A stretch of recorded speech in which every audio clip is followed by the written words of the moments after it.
Nah, itu melatar belakangi tahun ke-6 Hijriah, berkaitan dengan ke depan 4 bulan ke depan Mekah harus steril dari orang-orang musyrik dan praktek-praktek kemusyrikan.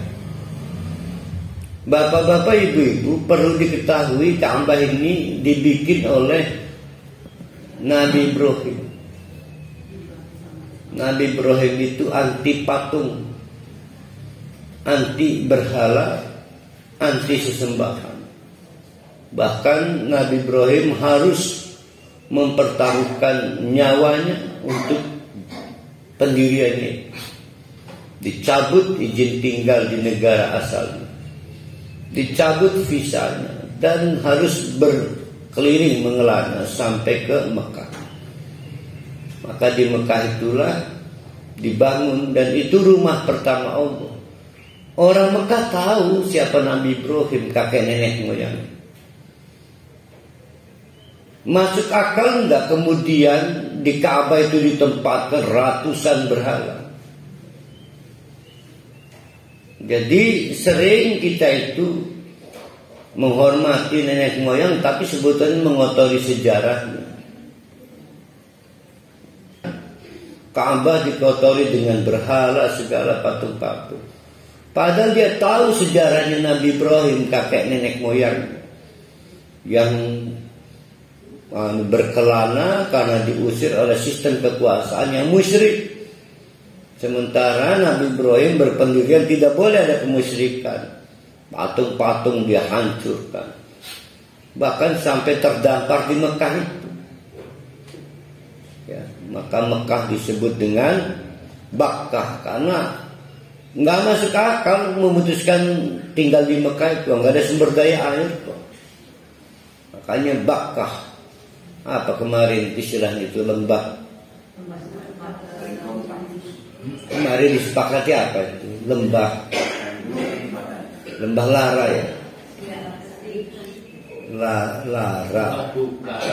Lembah Duka. Kalau Rara mah Akademi Dangdut Indonesia. Nah, itu kurang ajar itu orang Mekah itu ya. Sudah tahu nenek, mereka itu tahu nenek moyang Ibrahim. Tapi kelakuan mereka itu, ya Allah ya. Berapa patung itu yang ada di Ka'bah itu? Itu kan kalau kata paribahasa Jawa, ngelemparin tai itu apa disebutnya? Wong tua. Jadi karena kelakuan kita orang tua kenal, nggak mampu ngejaga nama baik orang tua. Nah maka harus kita perangi itu mereka itu. Tapi kata pasukan Rasulullah, wih enak dulur kita, anak kita, banyak kaitan-kaitan kerabat. Tapi kata Allah, ini saatnya diuji. Kamu mau pilih siapa? Nah, itu ada lagunya. Kamu pilih yang mana? Akhirnya kata Prohali, Tony.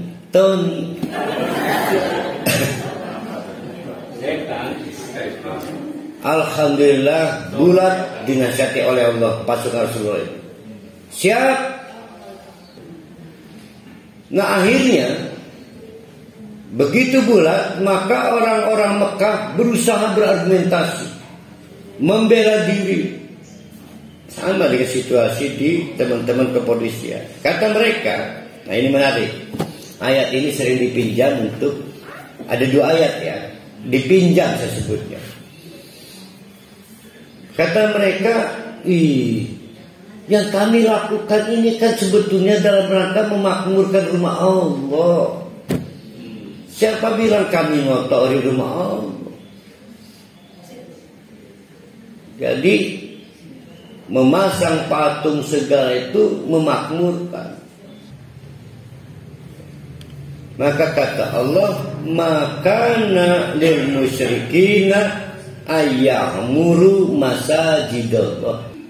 Makana lil musyrikina, orang-orang musyrik itu ngomong apa aja tetap yang dilakukan mereka tidak dapat diklasifikasikan sebagai ayyamuru masajidallah, kegiatan memakmurkan Baitullah. Jadi tudingan kalian 4 bulan silakan tinggalkan Mekah, kalian terbukti telah mengotori Ka'bah. Jangan gitu dong, ini kan bagian dari memakmurkan masjid. Kata Allah, nggak gitu-gitu juga kali makmurkan masjid. Kenapa? Syahidina ala anfusihim bil kufri. Mereka sendiri sudah menegaskan tidak mau bersyahadat, itu artinya mereka kafir. Jadi berarti nanti akan ada ayat berikutnya, syarat disebut memakmurkan masjid, tidak kafir, tidak musyrik. Ulaika habitat amalum, sia-sia pengakuan mereka memakmurkan masjid itu, sia-sia. Itu arti depannya ya. Habitat, habito, ha, ba, to, itu kayak kelenjar payudara. Kelenjar apa? Kanker payudara. Kelihatan nggak ada masalah, padahal bermasalah. Jadi laki ini montok sedikit. Padahal lagi tumor. Ya habitat itu.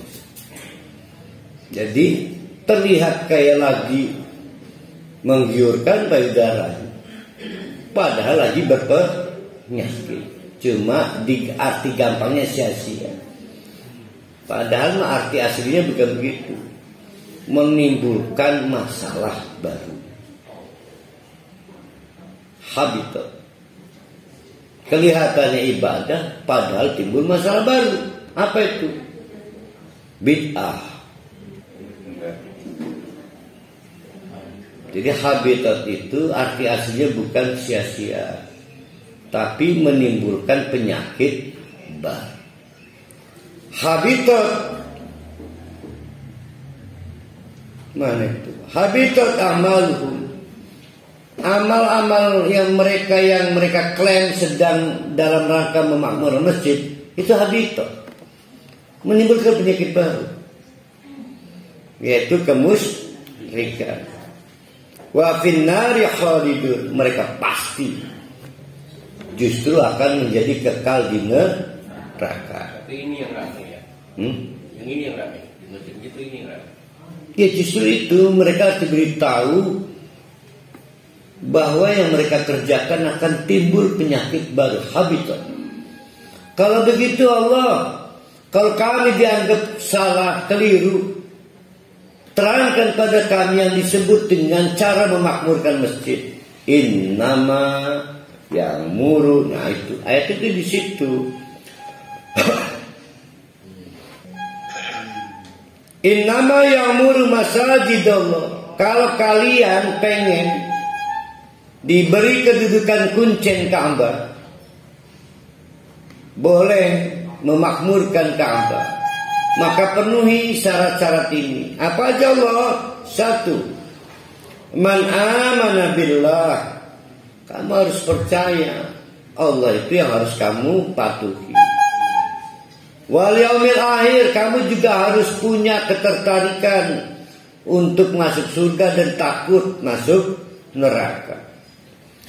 Wa qoma sholat, setidak-tidaknya tunjukkan imanmu itu dengan sholat. Masa di KM gak sholat? Wa ata zakat, tunjukkan juga charity-nya kepada orang lain melalui zakat. Ini udah sering kita bahas kemarin ya. Sekurang-kurangnya bukti keimanan itu dua. Hubungan dengan Allah melalui sholat, hubungan antar kemanusiaan melalui zakat. Fungsi charity-nya ada.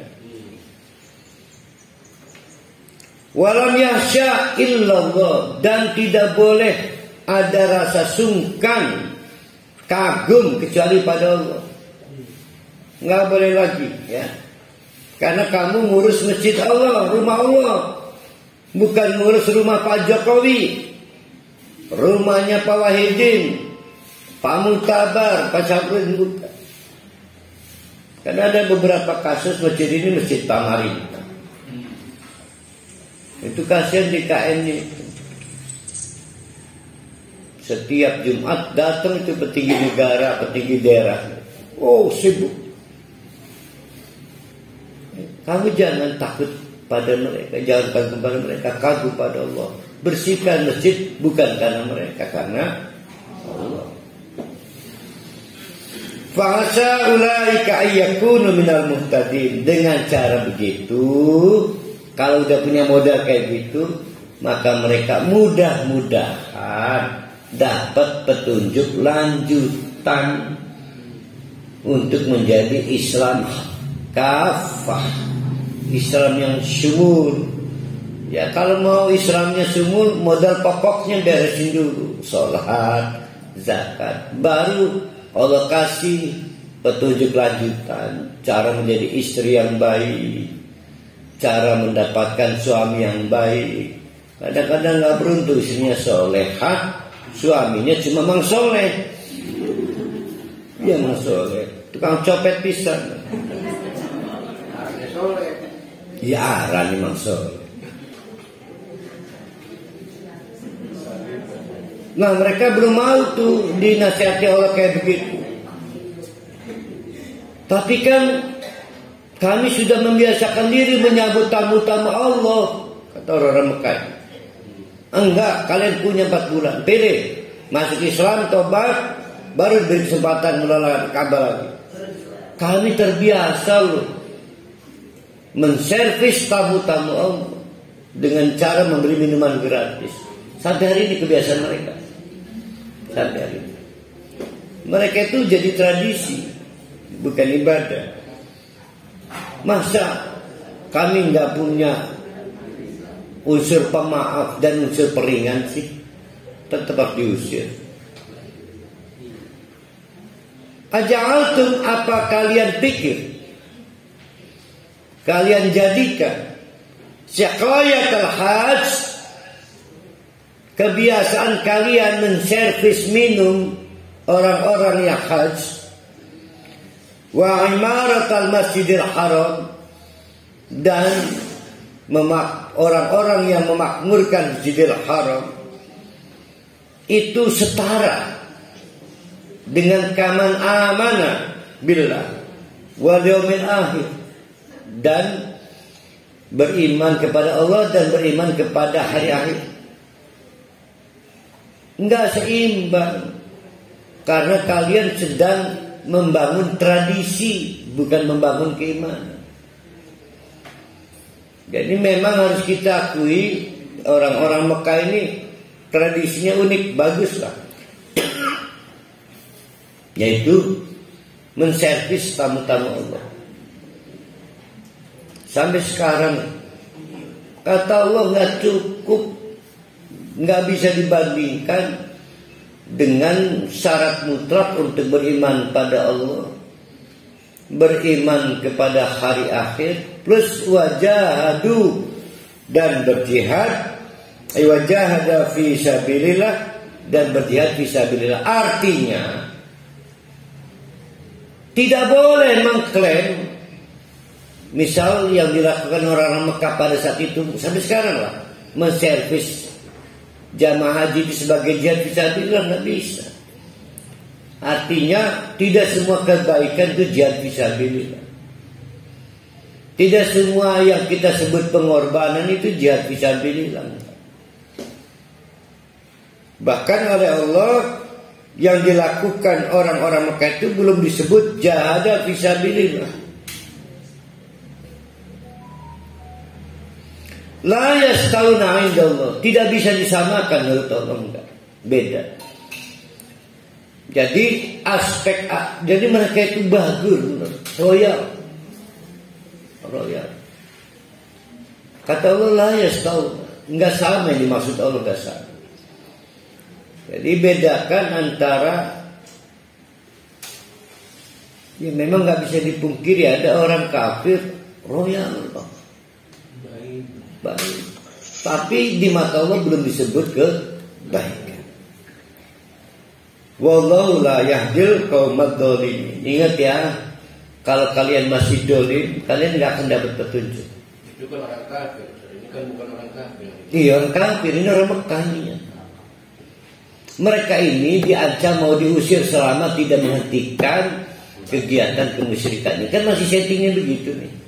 Ingat, kalian punya waktu 4 bulan. Beberapa kemudian protes, nggak mau pergi dari Mekah. Mereka mengaku sudah menjaga rumah Allah. Kata Allah, nggak gitu tuh. Tetap ayo, ada waktu 4 bulan, mau bersyahadat atau enggak? Alladzina amanu, maka dipatahkan argumentasi mereka oleh Allah. Ketahui juga nih ya, bahwa orang disebut beriman, wahajaru disebut telah berhijrah, wajahadu disebut telah berjihad, fisabilillah, biamwalihim dengan harta mereka, wa anfusihim dengan apapun yang ada pada diri mereka, bukan nyawa loh, termasuk nyawa di dalamnya, apapun yang ada pada diri mereka, itu pasti agamu darajatan indallah, derajatnya tinggi daripada Allah. Yang kamu lakukan gak membuat derajatnya tinggi, berarti kamu belum berjihad, kamu belum beriman, kamu belum berhijrah. Walaupun sama-sama membersihkan masjid, maksudnya Ka'bah, menservis tamu Allah.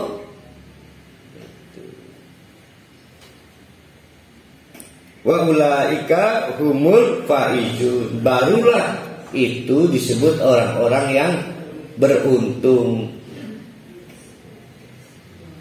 Jadi kesalahan mereka itu tidak beriman kepada Allah. Kesalahan mereka berjihadnya bukan karena Allah.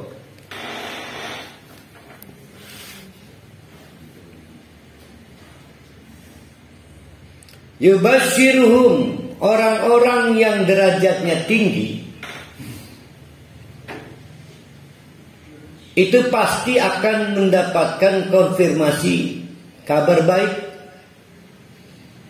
Rabbuhum dari Allah, berupa birahmatin minhu, jaminan akan dikerunyani Allah mengku. Kenapa dikerunyani? Dosanya banyak maka diampuni, padahal belum sempat minta ampun.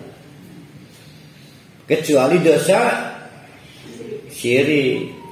Jadi keburu mati, banyak dosa belum sempat bertobat, diminta ampun. Don't worry, jangan khawatir. Kalau derajat kita bagus di hadapan Allah, walaupun kita nggak sempat bertobat ke bawah mati, selama itu bukan dosa syirik, maka birahmatin minhu, akan dikerunyani oleh Allah. Bentuknya apa? Diampuni. Itu rahmah ya.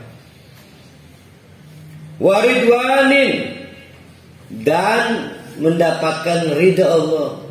Allah puas padahal kita belum pantas. Wa jannatin, ujung-ujungnya dapat surga. Fiha na'imun muqim, surga itulah yang di dalamnya berbagai kenikmatan didapat, muqim, dan berbagai hal yang bisa tegak. Karena semua kenikmatan dunia itu gak tegak ya, serba bias lah. Ya itu sering kita bahas. Durian itu enak, tapi selalu kita dibayang-bayangi ketakutan, bukan kolesterol segala, bukan mabok karena kebanyakan. Saya mah di samping kalau kebeli durian dibelikan, juga kalau makan durian juga saya masih batas. Tanya tuh Pak Jam. Jadi satu